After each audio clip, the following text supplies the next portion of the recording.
Welcome to this week's Future Toolbox podcast. We explore the Z to A of life skills, where each letter stands for a topic and essential tool to help you get ahead in life. Meet Jules and Mark, creators of the multi-award-winning Future Toolbox, and enjoy their straightforward approach to creating growth mindsets that help people turn their dreams into realities. Whether you're a teen in education, a parent, a teacher, or part of a community group, start creating positive habits from today.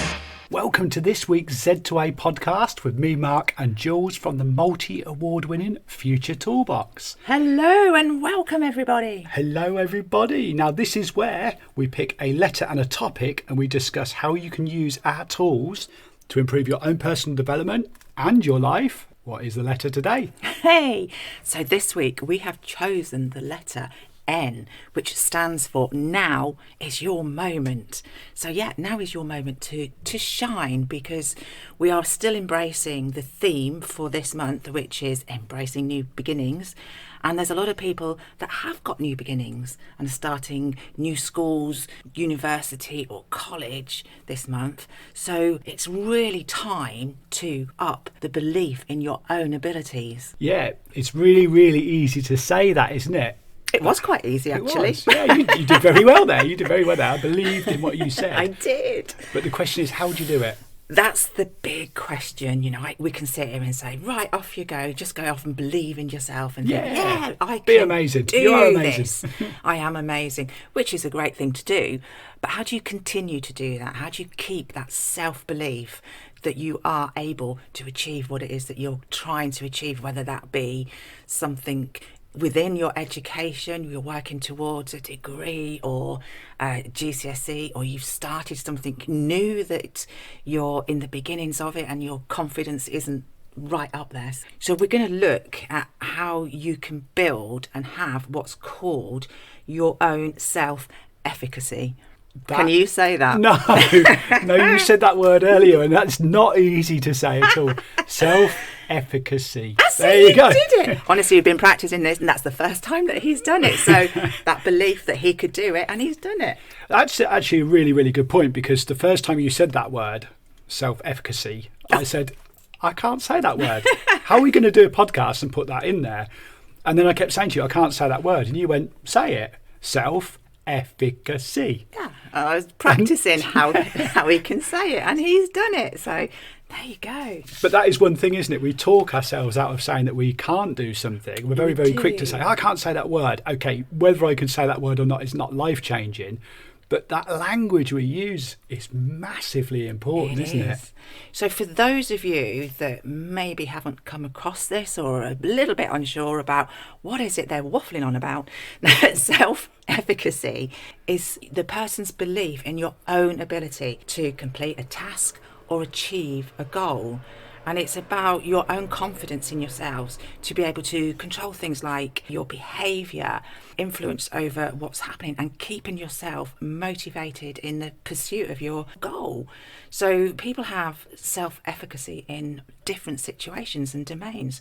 For example, we've talked about school or education, but it could be in work, within relationships and other important areas. It's about keeping that belief in your abilities in whatever area it is that you're trying to achieve, and that you will be able to do it. Yeah, you've just mentioned two areas there, and obviously school is a biggie, because a lot of people, as we talked about last week, have just gone back to school. We worked with a wonderful group of sixth formers last week at Spon School in Towcester in Northamptonshire. And these guys were going into year 12. Yeah. Now, there will be people who are just starting A-levels, and students thinking, this is really hard. I don't think I can do this. All of a sudden, I've got to do my own research. I've got to go away and write this piece of work in a completely different way than I've ever written it before, because A-levels and GCSEs are so different. But another one you mentioned was work. And I mentioned this in the podcast last week, that it was actually September when I started my first ever job. And then you said the same. We actually worked out, we both started our working life in the month of September. Yeah, it was not the same year though. Not the same year, no, not at all.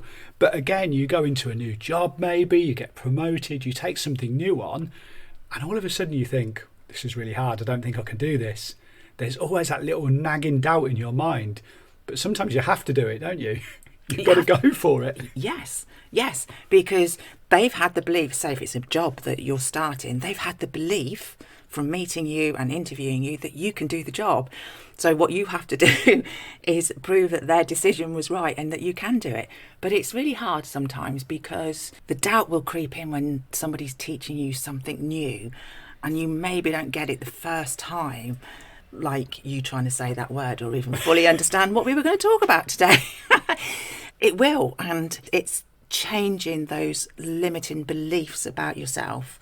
So yeah, what are limiting beliefs? So a limiting belief is just something that's in your own mind, really. And that sounds really, really blunt, but it's down to you whether you do it or not. And if you say you can't do something, then you're sending a message to your brain to say, I can't do that. And can't and won't go very, very close together. So if you say, for example, I can't play the guitar, I'm going to use that because it's something I've just started doing, as you guys know if you've listened to previous podcasts. Now, if you say I can't play the guitar because my fingers are too small, I've heard that is quite a common objection. Yeah. Some people say I can't play the guitar if my fingers are too big. Some people will say, like myself, I don't have great rhythm. So you'll put an excuse in there. But what you're actually saying is, I won't play the guitar because my fingers are too big, too small, I don't have rhythm or whatever. Sometimes by changing that language is the way you overcome that limiting belief. So if I say I can't say the word self-efficacy... Oh, that was good. I did that on purpose, by the way. Oh, but if I say I can't say the word self-efficacy, then I'm just actually saying I won't say that word. It doesn't matter whether it's something big or small, whether it's I can't do A-levels or I can't do that part of my job, so I won't go for it. Yeah. You're just creating that limiting belief and you're just saying, I'm not going to do that. And I guess a lot of it comes into the fear of failure, really. Yeah, we've spoken about that before. And failure is nothing to be feared. I don't think it is. I think it's something to almost, as we say, embrace. Because two things. First of all, it means that you've had a go. And not everybody does that. So if you've had a go at something that you've really wanted to do and it hasn't quite worked out and you think, oh, that failed, see that as a success. Because you've worked out how not to do it. Oh, okay, that didn't work, so I need to now work out how it does work, how I can do it. Avoiding challenges and not going for those learning opportunities is going to limit your ability to achieve any goals. Yeah, in another example of my quest to become a world-famous musician... You heard that here. Yeah, you've heard it live on air on this recorded podcast, of course. But in my quest to be a musician, I've also started singing on stage. Now, this is something that, being a public speaker, you'd think being on stage is quite comfortable, but singing is very, very different.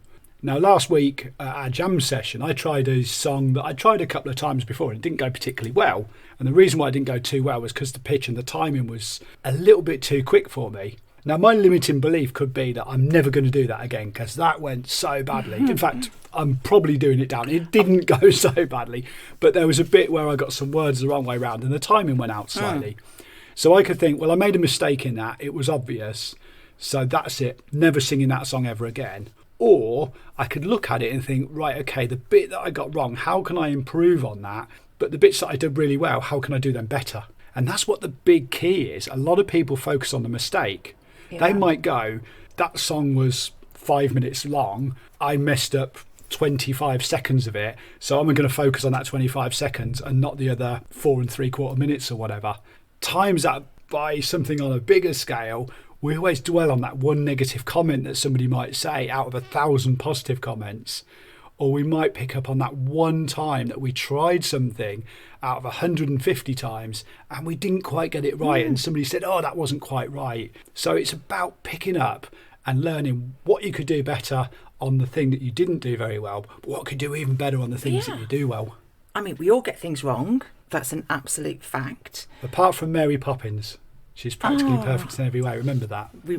Everybody needs a Mary Poppins. They do, don't they? But apart from her, everybody gets things wrong, yeah. But what you need to do is recognise that maybe you got it wrong, like you're just saying. Then try and move on from that and learn from it and move on. And work on your strengths and not your weaknesses. Talking about your singing and the fact that singing on stage is completely different to standing up and talking in front of people, because it's a brand new experience and you really are almost showing a completely different side to yourself. And if you get something wrong, you can't hide it because you've got the words wrong, you've hit the bum note, you've done whatever. I've hit a few of them, yeah. But it's practicing, and by going and seeing and watching you doing this, I can see the improvement in you every single week. So it's about conquering those limiting beliefs, putting yourself outside that comfort zone in whatever it is that you're trying to achieve, and just keep at it and keep having that self-efficacy of, I believe that I can do this. I believe that I have the skills. One other thing that we do a lot, and this is something that will hold your self-belief back, is comparing ourselves to others. Yeah, massively. The guy that I was singing with who plays the guitar, our good mate Spence, has been doing this for 15 years. I could say on stage that he's a lot better than me. I'm never going to be that good. It's got 15 years head start on me. It's always the case, isn't it? If you compare yourself to somebody who's got any type of head start on you, it's going to be difficult to be anywhere near or even better than them when you're a beginner, when you're a complete novice at something. When you are a complete novice or you're just starting out, that's exactly where you are. It's new to you. You're right at the very, very beginning. And the person that is teaching or coaching you or helping you, as you say, has had a lot more experiences. They have got the confidence, they've got the knowledge, they've got the expertise and the ability to be able to do what it is that you're trying to learn.